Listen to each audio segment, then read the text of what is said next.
defending. What is that about? What is the problem here? What is the problem with transparency? Do not touch me. Do not touch me. Senator Warren, I just want to answer a question. How did you get a $12 million net worth on a $200,000 salary in Congress? Thank you. How did you do that? Excuse me. How did you do that? You can keep trying to block my camera. We're on a public sidewalk, so get off of me. So you don't want to answer that question. What is it about Doge? Oh God, she looks really, really pissed. Senator, I got that on camera. Thank you. Transparency is your enemy. Hold on a So second. you don't Hold on want a to answer second. that question. What is it about Doge that's such a problem to you? You just elbowed me, Senator. I got that. All right, for those of you who don't know who this is, it's Nick Sortor. He's been on the channel many times. He's awesome. Breaking, let me just say, this was the first time I have watched this because I saw this as I'm getting my notes ready for the show. And Sortor says, Elizabeth Warren just assaulted me on camera for asking her why she's so against Doge and transparency. Maybe, Nick, if you had said, why are you against transparenting? Then she would have gotten angry at you and actually answered you, I am not against transparenting, that's transphobic. Maybe it was because I asked Pocahontas how she amassed a net worth of over $12 million on a $200,000 government salary.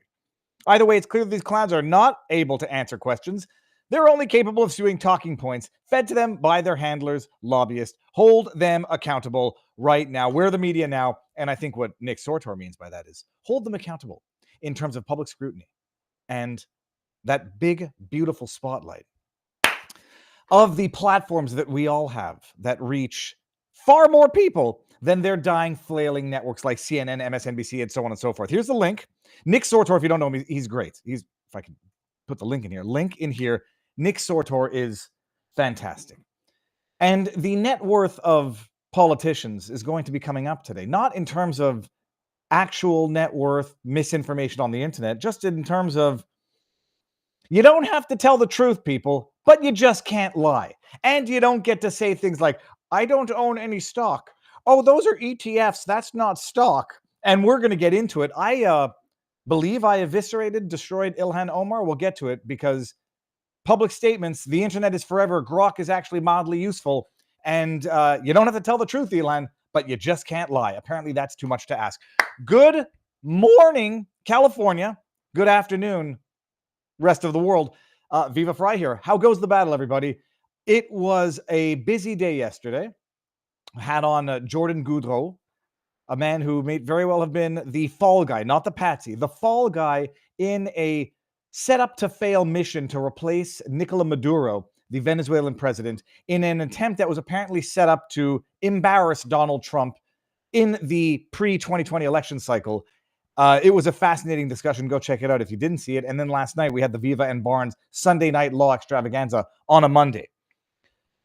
Let me make sure that we are adequately broadcasting across all of the planes of the interwebs. We are. Good day, you magnificent bastards, says Michigan Winter Days over on vivabarneslaw.locals.com. And what do we got on Rumble? We are here late, and a rainbow heart from Sadwigs Raging, who yesterday gifted 5 monthly subscriptions to members. Thank you very much, Sadwings.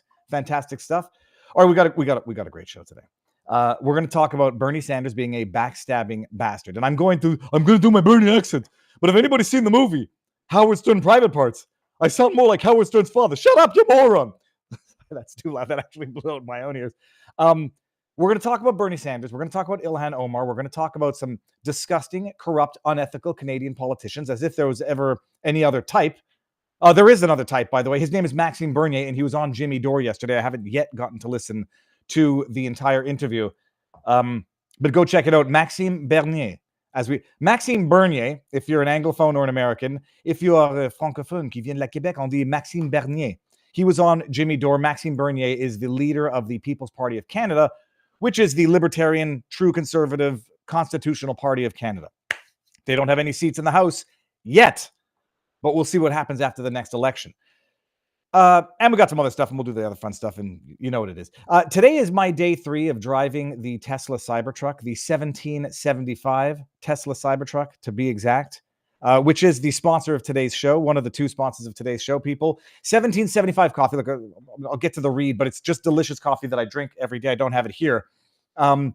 It's amazing. And there's a raffle going on, or like a thing going on right now. For every $1 you spend on coffee, you get entered in a raffle to own, not bone, to buy, not to buy, but to own the Tesla Cybertruck, and you get $30,000 cash. Now, some companies stand for diversity, quotas, and ESG scores. 1775 Coffee stands for bold flavor, real quality, and the kind of work ethic that would get half of DC fired on day one. If your morning fuel should actually taste like coffee and not the liquid equivalent of Biden's economy, you're in the right place. Dark roast hits harder than a Trump tariff. We're going to talk about that today. Medium roast keeps it bold without the bitterness, and Vitality Mushroom Blend fuels the fight with lion's mane, cordyceps, and reishi, real energy, no synthetic garbage, straight from Bill Gates' labs. Weak coffee is for the weak, and at Rumble, we have never been weak. No fillers, no shortcuts, proudly backed by a platform that doesn't cut corners, doesn't water things down, and doesn't settle for mediocrity. You can get pods, whole bean, ground coffee. I get the whole beans and then grind them because we've got a machine that has a grinder in it. Head over to 1775coffee.com. Use promo code VIVA for 15% off and start your morning with coffee that stands for something. Rumble is partnered up with 1775. 1775coffee.com, promo code VIVA. And you can enter yourself in a raffle for that car. It's beautiful. And the second quasi-sponsor of the day, most people are not yet fully aware of it, that there's a Rumble premium function, people. Free speech is under attack, and Rumble refuses to back down. You all know that the White House set up a page on Rumble, thus legitimizing it to the highest levels of government. I said, YouTube has not yet faded into irrelevance. It might never. I mean, even people talk about MySpace today, and I don't know what is on MySpace today, but having the White House set up a Rumble page and you have 1-minute daily updates, I mean, it's not legitimizing the platform because it doesn't need legitimacy. It elevates the platform to the highest levels of the most powerful, most competent government in the history of the world. I said it. We've always believed that empowering voices is what to do, no matter how unpopular, and we're taking the fight to the next level. When major advertisers conspire to pull their dollars, even brands like Dunkin' Donuts, the burnt, shriveled, disgusting coffee that you don't even want to ever buy, they turn their backs on Rumble, claiming that it was too right-wing of a culture. We're not here to fit the mold. We're here to defend free expression. To strengthen that mission, we're excited to offer Rumble Premium, a completely ad-free experience with exclusive benefits for viewers and creators. It's more than a subscription. It's a stand for free speech. Your voice matters. Join Rumble Premium for a limited time. You get $10 off the annual promo thingy thing with Viva 10. Visit rumble.com/premium/Viva10. Claim your discount today. Together we can turn the tide. Whether you join Rumble Premium or simply keep watching, sharing, subscribing, turn on notifications, your support keeps free speech alive. Rumble.com/premium, promo code Viva10 for $10 off the annual subscription. I think it's $10 a month. Links are in the description, people. Shut up, don't be a moron. We're going to get to Bernie Sanders just to start off the bat with it, after I read a little bit of the chat and see what's going on in here. From our vivabarneslaw.locals.com community, what's the price difference between your Bronco and the Cybertruck? Substantial, actually. I mean, at least this particular model, the Bronco was $67,000, which to me is expensive. I mean, it is expensive. The Tesla Cybertruck's a little bit more expensive. But I don't know. You got to check the things. What's amazing is that the Bronco weighs 6,700 pounds, which is a damn big car as far as I'm concerned. The Cybertruck, from what I'm able to surmise on the interwebs, weighs between 8,000 and 10,000 pounds. It's massive, heavy. It's a pickup truck. It doesn't look like a pickup truck, but if you were to carve away the back, it would be like a Ford F-150 type length size pickup truck. I figured out how to get into the dynamic mode. It goes 0 to 60 in like 2.8 seconds. I'm going to have to show a video of me holding a cup of water so you can see the G-force. My face gets sucked back to my head. But I think it's a little more expensive than the Bronco. Oh, the Cybertruck costs more than my house cost me. They start at reasonable amounts, and then you can get them like souped up and fitted out like this bad boy here. So it's going to be amazing. All right, people, enough about the car. It's amazing. 1775 Coffee has graciously let me use the car all week, and I'm going to do a locals exclusive from the car today because I'll have the time to do it. Okay, hold on. need a cough button. Let's start with the man who's making me cough. Shut up, don't be a moron, Bernie Sanders. The internet is forever. Tulsi Gabbard's, what was it that they voted for the cloture so they can proceed to the full Senate vote of Tulsi Gabbard after it got through, I just got a reminder from my daughter. Okay. Everyone remind me that I actually got to be done by 2:30. Okay.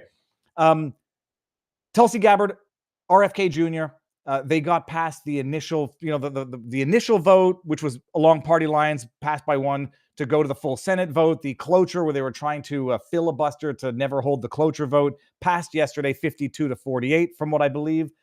And Tulsi Gabbard, RFK Jr., Kash Patel, his vote was put off another week, or it was put off a week last week, so I don't know when they're going to come up, but they're coming up soon. And the consensus is, if you go to the markets and whatever, Tulsi, RFK, Patel are going to get through. The only question is, who is going to be a backstabbing shill of a bastard that's not going to vote for Tulsi Gabbard when they should for various reasons? Mitch McConnell, to the extent he's even there, like Mitch McConnell singing the Bob Dylan "I'm Not There" movie soundtrack, Mitch McConnell looks like he might be the only Republican holdout to vote for Tulsi Gabbard. It's 53-47 Republican majority in the Senate, so they can only lose 3 before there's a tiebreaker vote. I might be off by 1 on these because there might be an independent in there, but I'm pretty sure it's 53-47. And if they lose 3, then you got to have J.D. Vance come in and be the tiebreaking vote like he was with Pete Hegseth. The only question is going to be, at this point in time, it looks like they've gotten virtually all of the Republicans on board, save and except for Turtle McFace McGee, whatever his name is, Mitch McConnell. The question is going to be, are they going to get any Democrats to vote for former Democrat Tulsi Gabbard, former Democrat and of Democrat dynasty RFK Jr.? And it seems the answer is no, which is shocking. And as I'm, going through the interwebs and you see screen grabs of people saying that people said certain things, I said, Bernie Sanders has proven himself to be a liar, a scoundrel of the highest order. I don't take any money from Big Pharma. You got $1 million. There was only $1.5 million of 200 million. That's a lot of money. Oh, the other 10 million came from Alphabet, Google, Amazon, and so on and so forth. But that's only $1.5 million of 200 million that came from people in the pharma. Not that. All right, we destroyed Bernie for that. His legacy is that of a broken sellout of a pharma whore, big corporation whore, who still pretends to be a man of the people in any one of his 3 homes on any given day of the week. Okay. This is an actual, you see it and you have to believe it. Like I saw the screen grab. Never trust a screen grab on the internet. If there's a screen grab with no link, don't trust it, period. We'll get to that in a second. I'll let Ilhan Omar. But this was a tweet from Bernie Sanders. Bernie Sanders. Tulsi Gabbard has put her life on the line to defend this country. People can disagree on issues, but it is outrageous for anyone to suggest that Tulsi is a forward asset. October 21st, 2019, after Tulsi Gabbard withdrew as chair of the DNC because they tried to screw me hard. And then I bent over backwards. And then I said to Hillary Clinton, I will support you, Hillary. And to all of my fans who supported me, who went to the streets for me, don't be stupid. Just vote for Hillary Clinton. It's a real tweet. To which I said humorously, if you remember this tweet, if you've forgotten about it, if you have memory problems, I'm sure Pfizer makes something for that. You go to this tweet. Let's just see if, I need to get out of incognito. Bernie Sanders, they say if you want loyalty in DC, get a dog. Although I think Biden did that and his dog still ended up biting everybody around him. You want loyalty in DC, get a dog. And it's an insult to dogs, by the way. There is no loyalty among scoundrels. Bernie is a scoundrel of the highest order. When they say that Tulsi put her career on the line to back Bernie and defend Bernie, as did a lot of people in 2000, when was it, 2016? I mean, it's putting it mildly. Yeah, let's bring this one up here. It's so amazing because it's still up there. You can go see all of the replies from the time 4 years later. Ian Miles Chong, did Hillary let go of her leash? Did Hillary let go of your leash? It's funny to see who's still around and who's not around. Never heard of Michael Flynn. It seems, why don't I see I'm going to give everybody the link. Oh, here we go. Now we're getting back to today. Bernie knows which side his bread is buttered on. Good for him. That's from today. Oh, that was from November. Thank you, Bernie Sanders, for the honesty. 2024. The man who has sold his soul for any number of reasons, back in 2019, understood who Tulsi Gabbard was. There was a hilarious meme that actually, his name now is Harry Bowles. Elon Musk put up on Twitter, which I'll bring up right now because it's apropos. In terms of What happens when the left decides that you're no longer one of them? Here, let me play this. It's political insight and it's comedic genius. Here, listen to this. I'm leaving the Republican Party. Okay. May I ask why? I don't agree with the policies anymore, and I'm leaning left. Okay. Well, although we can agree to disagree, I really respect you as a friend. I've enjoyed our friendship, and if you ever want to talk about politics, we can, but we don't have to. And has anybody had a similar experience, for those who are watching on podcast, leaving the Republican Party versus leaving the Democrat Party? Thanks. I appreciate that. Of course. I'm leaving the Democratic Party. Oh, so you're racist, homophobic, a bigot, and a sexist. What? No, I'm still me. It's just I don't align with your values anymore, and I find myself Picture leaning Bernie. more conservative. Bernie I never and thought I'd say that. Tulsi.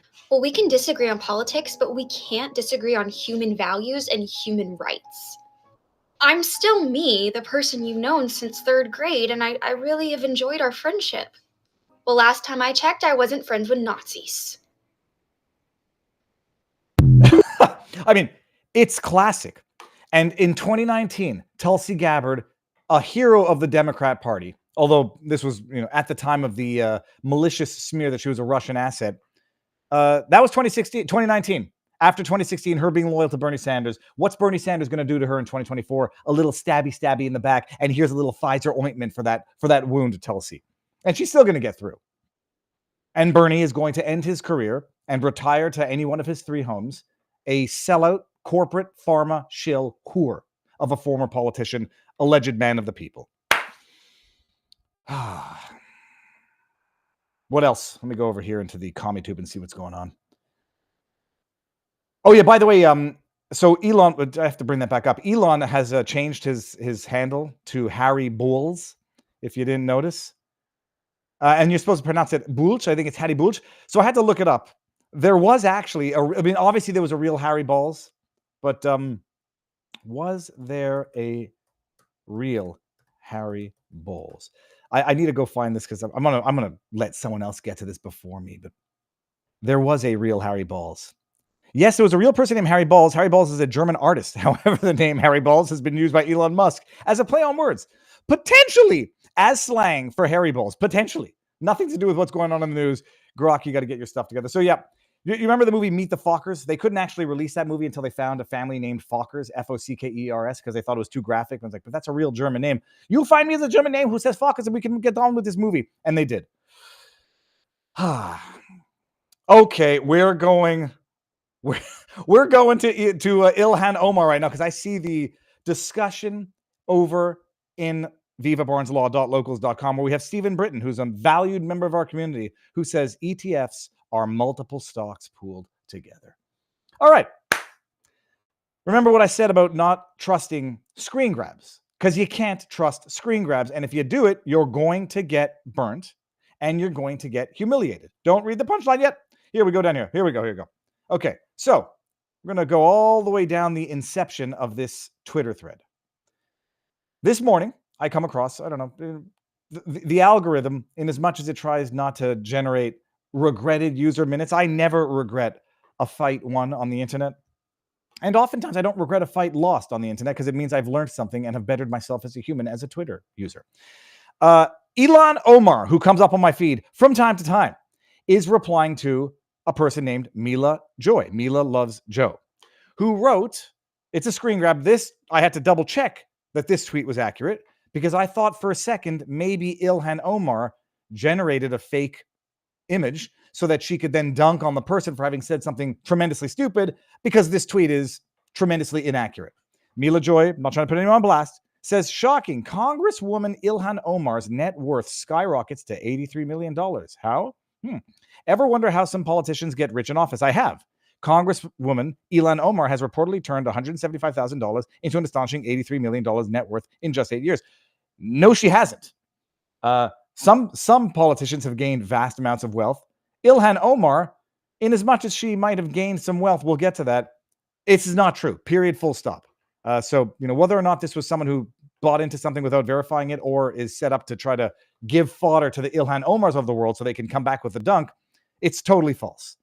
Okay, how does one make $83 million from $1.4 million? Even if she saved every penny, that's an increase of 5,900%. This isn't just numbers, it's about transparency and integrity. We need answers, not just speculation. The public deserves to know how their elected officials managed to accumulate such wealth. Well, this is true of many, many politicians. Elizabeth Warren might be one of them. Nancy Pelosi might be another. A number of them. But this is false. Ilhan Omar is by no means, by any account, worth $83 million. She's not worth $18 million. She might be worth a few $100,000, maybe, on paper. Ilhan Omar replies and says, dummy, first of all, I haven't been in Congress for 8 years, and yet my net worth isn't $83 million. I know your brain has rotten from the conspiracy theories you are consuming daily, but try not to announce your stupidity to the world. Oh, okay. My salary is $174,000 before taxes. Okay. Remember this. She's been Congresswoman since 2018, 2019, I think. It's been about not 8 years, but 7 years, give or take. My salary is $174,000 before taxes. No mention of benefits, and there are benefits galore. I don't have stock or own a home and still paying off my student debt. So if you're going to lie on something that is public, maybe try checking my public financial statements, and you will see I barely have thousands, let alone millions. Oh, and before I forget, not everyone is as corrupt as the man you worship. Oh, that's a smack. But Ilhan, thank you very much for saying, for giving me the idea to go check public financial statements. I did. And what I found will shock you. Okay, we're not even going to get to this yet. These are literally the financial disclosures. I gave the link in there so that, don't trust screen grabs, but the link is there. Ilhan Omar. And first of all, by the way, well, I'll get to it all afterwards. Look at this. It's amazing. Ilhan Omar, Minnesota District 5, I guess. Annual report 2023, 0514, filing date 2024. Okay. Assets and, quote, unearned income. Pay attention to these names and remember them. Here you got Ameriprise Retirement. Okay, she's got a retirement fund, 1 to 15,000 tax deferred. Okay. Ameriprise Retirement, IRA. Okay, 1 to 15,000. Congressional Credit Union Savings Account. Okay, I'm sure what that is. Estcru, ESTCRU LLC. Remember this name, people. It's a winery in Santa Rosa, California. Some of you might already know where this is going. Oh, the value of her asset in that is $15,000 to $50,000, and it's partnership income. So she's partnership or receiving partnership income via the actual partner, who may or may not happen to be her second husband. We'll get there. Don't worry about it. In a winery in which her husband is a founding partner in Est Cru, which, by the way, in French means east, and cru means raw or uncooked. But there's also Grand Cru for wine. So like you have I forget what it stands for. All right, then you got Vanguard Development Markets Index Funds. Okay. She's got 1 to 15,000. Vanguard Emerging Markets Index Funds, 1 to 15,000. Vanguard Total Bond Market, 1 to 15,000. And it generates some passive revenue. Let's go down here. What do we got here? Okay, we got more Vanguard ETF, whatever these things are. Minnesota Target Retirement Group. Oh, yeah. Okay, then we got Rose Lake Capital, LLC. Partnership income. Income between $15,000 and $50,000. Remember that name, Rose Lake Capital, LLC, limited liability company or corporation. Who might be that company? Maybe her husband's. Who knows? And that's about it. Okay, and then the rest of this here. Oh, sorry, that's right. Student loan, $15,000 to $50,000. Credit card debt, $15,000 to $50,000 on two of them. Whatever this might be. It looks like, no, 2 different cards. Okay. I'm keeping that in the backdrop because I don't want to lose it. I see that she still has student debt, and the amount of the student debt was, what was it? $15,000 to $50,000. Okay. She went to North Dakota University. I just went, look these things up. North Dakota University, studied there for 5 years, graduated in 2011. $15,000 a year for an out-of-state undergrad. It's a little less for a graduate student, but let's just say that she was $15,000 a year tuition, and let's just say it's $15,000 a year to live. For 5 years, that's $30,000 a year times 5. Good. Now I'm blanking up. But I'm such an idiot. 30,000, 60, 90, 120, 150. 150,000. Graduated in 2011. Why is all of this relevant? In the replies to that, where hold on, we got to bring up my reply. Actually, I'm sorry. Before I call you a liar, I just want to know certain things. It seems from the financial disclosures that you do have stocks. Exhibit attached, particularly holdings in Vanguard. Am I wrong? Did you mistweet? Also, not to be judgmental, but with a salary of $174,000 since 2018, I double-checked the years, and massive government benefits, why haven't you paid off your 2011 student loan debt? And why have you incurred such substantial credit card debt? Also, since you have chosen to debunk the clearly false statement that your net worth is $83 million, I presume you'll take the opportunity to debunk the equally false statement that you married your brother to facilitate his immigration into the United States. Surely you will take the opportunity to debunk that misinformation as well, right? Cue up the meme of the skeletons still waiting. So in replies to her threads where you're either getting Ilhan Omar bootlicking sycophants or bot accounts, people are like, how dare you shame her for having credit card debt or student loan? And I'm saying, first of all, idiots, if someone can't manage their own finances, and I would argue carrying student debt 15 years after you are no longer a student, while you're making nearly $200,000 a year, I would consider that to be not efficacious use of funds or management of debt. If you can't manage your own debt and manage your own finances, it behooves you to do it for a country. So, number one, like amassing credit card debt, some people do it out of necessity, and it's the worst type of debt you can possibly amass. The interest rates are usury. Why hasn't she paid off her student loan? Is it because she can't? No, I don't think so, unless she's quite clearly mismanaging the nearly $200,000 a year that she's making. And that doesn't include expenses. That doesn't include health benefits. That doesn't include a ton of stuff that she gets. And they are a lot of expenses through government. Why hasn't she paid it off yet? I'm going to borrow something from a member of our community's wisdom, because it's politically more expedient not to pay off your student debt and to run around crying victimhood because you haven't paid off your student debt, even though you can, because it becomes a political tool, a political cudgel. And so set aside the fact that she could easily pay off that debt, and she should, maybe she shouldn't, depending on the interest rates of her student debt. Credit card debt, absolutely. If she can't manage her funds, she shouldn't be in government managing taxpayer monies. If she chooses not to pay off her student debt so she can use it as a political tool talking point, well, she's playing politics, and therefore I shall as well. And B, or C, whatever we're at here, there is some shady ass shit going on with her monies. Period. Let's bring it back here. The first one here. Est Cru LLC is her husband's partnership in a vineyard in California. Rose Lake Capital is her husband's company. Do you remember? You might remember her husband because he might have been involved in such financial scandals as the ones that are currently unfolding. Hold on one second. Where is it here? Here we go. Minnesota reformer Max Nesterak. June 5th, 2024. Rep. Ilhan Omar's husband accused of swindling investor in their California winery. Tim Minette and his business partner, Will Haler, denied defrauding the investor, while another company they started owes $1.2 million to cannabis growers in South Dakota. This sounds very interesting.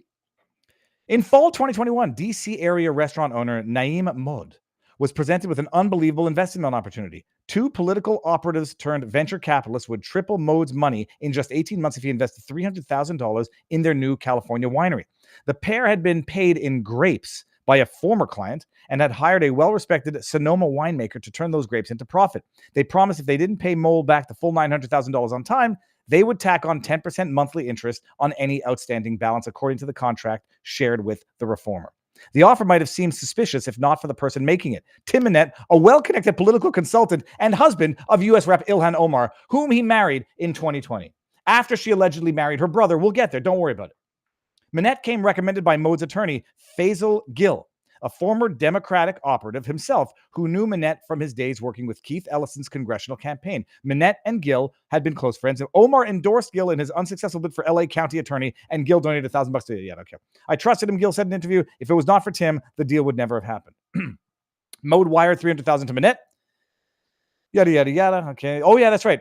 With whom he founded a political consultancy called E Street Group. Remember that name? Because they're going to get paid from Ilhan Omar's political campaign. This is incest You know, it's ironic that Ilhan Omar is accused of having married her brother to facilitate his immigration into America. Wouldn't call that incest unless they consummated, which would be wrong in every sense of the word.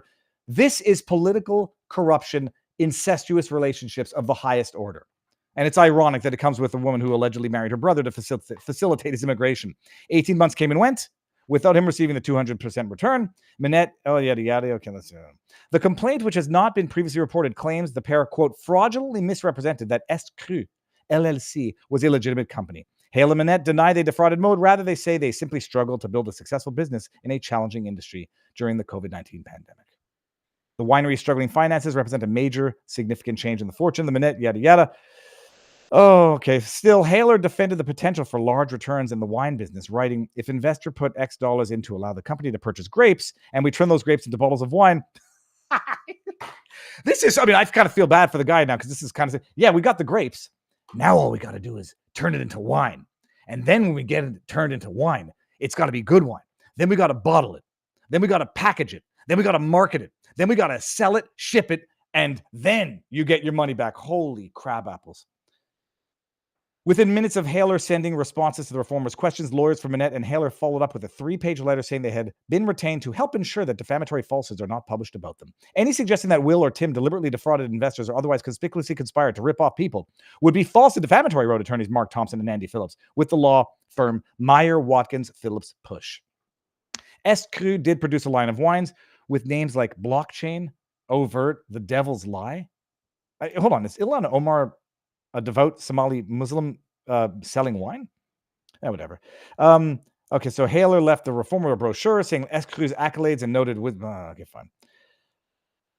Oh, $1.2 million for weed ventures goes up in smoke. A short-lived winery isn't the only source of financial trouble and litigation for companies connected to Haler and Minette. In April 2023, soon after Stancliffe said she stopped getting paid by Mode, was due... what is that? Oh, let's see here. Oh, God, I'm messing it. 3 of Haler and Minette's other companies agreed to pay $1.7 million to 3 South Dakota marijuana entrepreneurs to settle a lawsuit alleging fraud and breach of contract. The companies, EST Ventures, Badlands Fund, yada, yada, yada, only paid $500,000. That led to a confession of judgment last fall, not previously reported, which was signed by Haler, with the companies admitting they still owed $1.2 million. The marijuana entrepreneurs and their investors are now suing Haler and the companies in Nebraska, where Haler lives, for the remainder.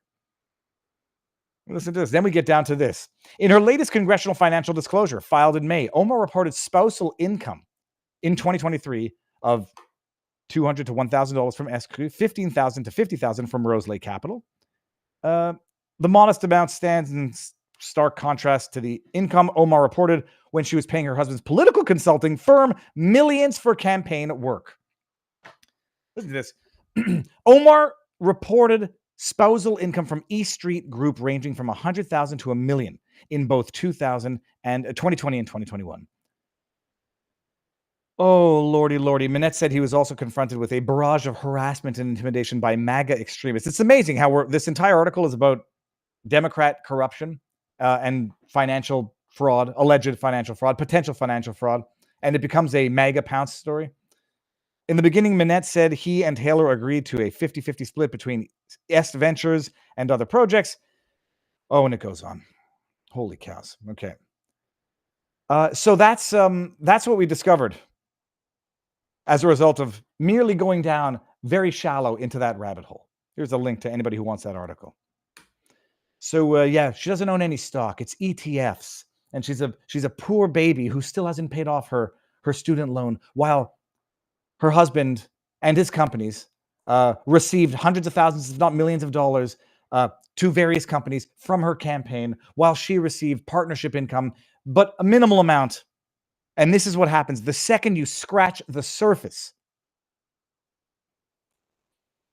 And then we get into whether or not she married her brother. Listen to this. I mean, you know it's bad.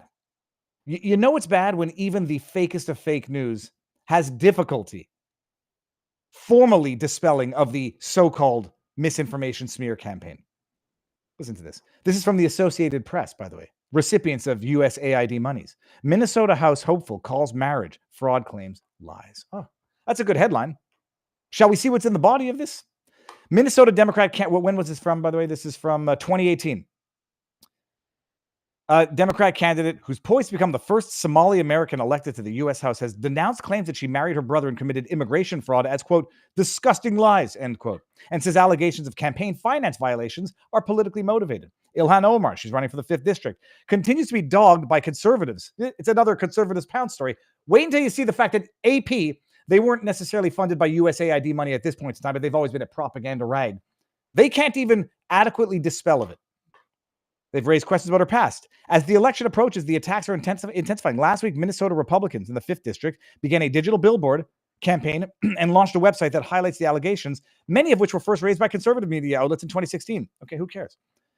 Omar broadly denied the allegations in a statement to the Associated Press, but declined to provide documents or answer specific questions when pressed. Quote, we choose not to further the narrative of those who oppose us. Well, that's a great way. It's funny. She'll go pounce on the woman who says that she's worth $83 million. That narrative she'll, dispel. But she won't entertain this one. Methinks the lady doth not protesteth at all, because scratch the surface a little more, we might find out that there's a reason why you can't dog these allegations. Adding that she believes the claims were made by people who want to stop a black female Muslim from sitting. My ass, Ilhan. That's right. People were only criticizing Karine Jean-Pierre because she was a black lesbian immigrant woman of color, who identifies as a gay trans man. She faces Republican opponent, yada, yada. Here, listen to this. Conservative bloggers alleged in 2016 that Omar was married to 2 men at the same time. Polygamy, having more than one wife or husband at once, is illegal in the U.S. A timeline provided by Omar and detailed marriage and divorce records suggests she was not married to 2 men at once. According to the marriage records in Minnesota's Hennepin County, Omar applied for a license in 2002 to marry her current husband, Ahmed Hirsi, whom Omar says went by Ahmed, a different name at the time. Records show a marriage certificate wasn't issued, and Omar has said they didn't pursue a civil marriage, but instead married in their Muslim faith tradition, in quotes. Details about Omar's faith wedding haven't been made public, but traditional Muslim and Somali marriages typically involve a process that includes approval by elders and a ceremony conducted by an imam. Omar and Hirsi, they have 2 children. Relationship ended in 2008. Omar then married Ahmed Noor Saeed Elmi, who she said is a British citizen, on February 12, 2009, according to a marriage certificate issued in Hennepin County.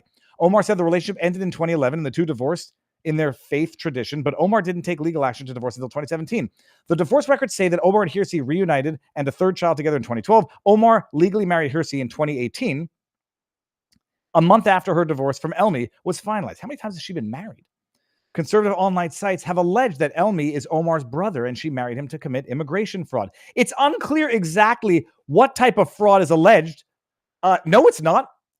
But spouses of U.S. citizens typically have a quicker path to citizenship than siblings, although neither is guaranteed citizenship. In addition, marriage fraud is a federal crime and could result in prison sentence up to 5 years. Sorting out these claims is difficult without access to immigration records, birth certificates, or other documents that could prove parentage or family lineage. In response to a Freedom of Information Act, U.S. Citizenship and Immigration, yada, yada, said records about these individuals cannot be released without written permission from the individual. Omar's campaign has said she and others can't get birth certificates because the infrastructure in Somalia collapsed during the civil war, and that displaced over 2 million Somalis. It's amazing. They can't be disproven. Omar and her campaign have declined to provide the AP with a list of her siblings, but she said she has publicly that she is the youngest of 7 children. Elmi's birth date on the couple's marriage certificate would make him 3 years younger than her. Omar said in 2016, insinuations that Elmi is my brother are absurd and offensive. Well, nobody cares if they're offensive. And easy way to prove if it's absurd. Oh, and then there's more that she committed perjury, yada, yada, yada. Campaign finance questions. More recently, a Republican state representative has accused Omar of misuse of campaign funds, including $3,000 in campaigns money on personal travel. But she's a poor baby. She can't pay off her student loans with the remaining $174,000 pre-tax of her salary. I think we got the gist of it. Let me just see one thing here. Where does E Street come up in this one? That doesn't. So that's what happens when you scratch the surface, people. Scoundrels, hypocrites, and liars. Let me see if I'm going to go to locals and see if I've missed anything. Down to the bottom of the chat here, what do we got? A DNA test could prove if they were related, says Muriel37. Well, it's like they're going to pull the old Emmanuel Macron, his wife, Brigitte Macron.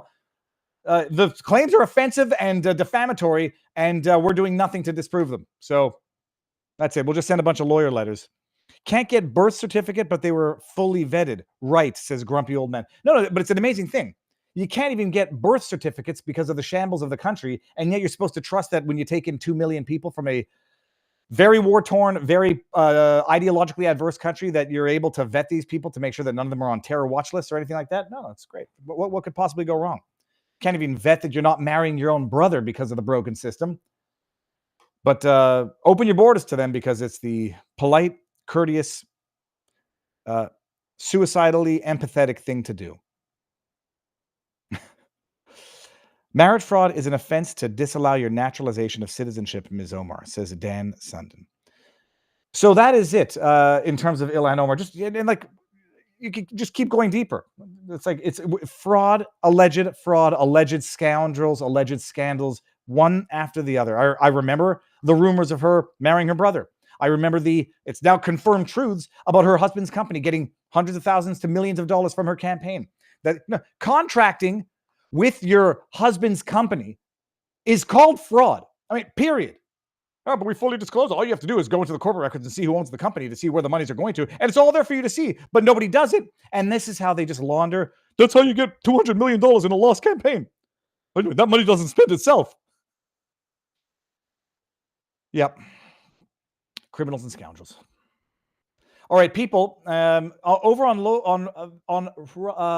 YouTube, CommieTube, get your butts on over to Rumble. Rumble, come on over. Get the link over there. 2,400 people watching on Rumble. Move those legs and move those eyeballs over to vivabarneslaw.locals.com or Free Speech Rumble. While that number drops down, because we're going to end it on CommieTube, and then we're going to carry on with vivabarneslaw.locals.com and Viva Frei on Rumble. I'll take some chats, take some questions while everyone migrates. And if you're not going to do it, silly you. All right. Pinochet's helicopter tour says upcoming grape and marijuana virus will require all Democrat-owned vineyards and grow farms must be destroyed, to flatten the curve. They want to cull birds. Maybe their crops get culled too. And let's see what's going on over here. Y'all complaining about the cold. It's kind of funny. Cold here in Texas is 62. Today it's so beautiful in Florida. It's too hot. You the man Viva says sad wings raging. We're going to go all the way to the bottom and see what's going on here. Smash that like harder, bigots, says Jacob Castro. The best Bernie ever. I knew this was going to come up. I ran for president like you, RFK. And when I did, sure, I got $1.5 million from farm, but that was from individuals. That was not from CEOs. Well, there were a few CEOs in there. I gave that back after people found out. But it was from employees. Sure, it was from high-level employees who are not just executives. But that was only 1.5 million of 200 million. Sure, there was 10 million of that 200 million that came from Alphabet, Google, Amazon, the state of New York. I could do Bernie Sanders all day long. Oh, I could do a Bernie Sanders impression all day long. I can't actually. It's actually making my throat hurt a little bit. All right, everyone, get your butts on over to Rumble. Just one last thing I wanted to show this. What is Ilhan Omar's relationship to Escrew? Ownership involvement, Tim Minette, co-founder of Escrew, which was involved in the wine business, according to public records, financial disclosures. Omar listed assets from Escrew, yada, yada, yada. Financial disclosures in her financial documents. In 2021, she reported whatever we went through that already. Legal and ethical scrutiny. There have been allegations of legal complaints suggesting that Minette and Taylor might have misrepresented the company's status to investors. One of them, Mode. It's an amazing thing because Grok is turning into what Wikipedia should have been. Sends you in the right directions, then you just got to keep digging and keep scratching. So that is what Escrew is. And then I think I had one more Grok thing in the back that I wanted to check out. I didn't. Okay. Anyhow, by the way, we're not done with crooked politicians. We're just going to transfer it over to the Canadian side. One more time, people. Here is the link to Rumble for CommieTube. Come on over. Don't be stubborn. The White House has a page on Rumble. If it's good enough for the White House, it's good enough for you commie bastards who don't want to get away from CommieTube. And then I'll give you the locals so that you can come over there if you want to do that as well. Locals. Bada bing, a bada boom. And then there was one more Rumble rant that I saw. No, that's my locals thing. Get that out of here. Bada bing, bada boom. Let's go to Rumble. Tiffanol says, Viva, how can we get Canada to codify free speech in Canada? Or are we going to have to take a province or two as new U.S. states? You're not going to like the answer. We already have free speech codified. Here, hold on one second. Google Charter of Rights and Freedoms in Canada. Here, the Charter of Rights and Freedoms. I just want to get to the document. No, that's not the right one. The Guide to the Charter of Rights and Freedoms. How about, there we go. Here we go. This is it. We have it. It just doesn't mean anything because we as Canadians consider ourselves to be subjects who don't have any God-given rights, but they are bestowed on us by the Queen and or now the King. This is the it's the Constitution Act of 1982, the Charter of Rights and Freedoms. I'll read you the first one. Whereas Canada is founded upon principles that recognize the supremacy of God and the rule of law. But Article 1 of the Charter, people talk about the notwithstanding clause where you can violate certain rights. That's Section 33. Section 1 tells you everything you need to know about the Canadian Charter of Rights and Freedoms and what rights are truly guaranteed. The Canadian Charter of Rights and Freedoms guarantees the rights and freedoms set out in it, subject only to such reasonable limits prescribed by law as can be demonstrably justified in a free and democratic society. Translation: you don't have any fucking rights in Canada. Oh, did we use that word God in there? No, I'm sorry. We meant king and queen. You have the rights that are given into you in here, except in as much as we can willy-nilly destroy them whenever we want, as can be demonstrably justified in a free and democratic society. I got locked in my house for 5.5 months, and they said that didn't violate the Charter. Everyone can go straight to hell who does not enforce that and who sits there and saying, yeah, well, I guess no. All right, anyways, that's it. I've said enough. Get on over to Viva Frei on Rumble, vivabarneslaw.locals.com, and we are ending transmission on CommuTube now.